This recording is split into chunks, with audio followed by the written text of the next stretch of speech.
سلام دوستم، مرا ببخش. شاید روزی از روزها تو را غیبت کرده باشم.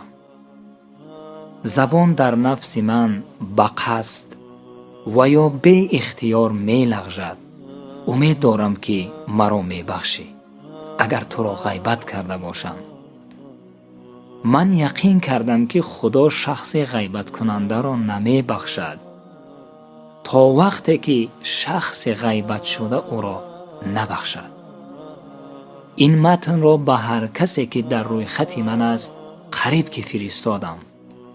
این نه به خاطر ضعف و بیچارگی من است، بلکه به خاطر ترس از خدایی است که زمین و آسمان در اختیار اوست.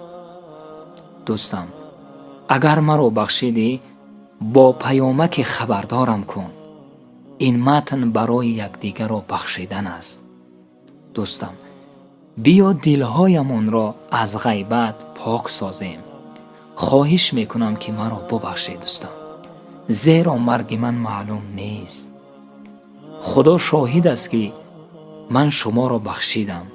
این متن را یک دعوت خالصانه یکدیگر بخشی و پاکسازی قلبها پیش از رمضان مبارک می نامیم. همیشه سلامت و تن صحت باشید.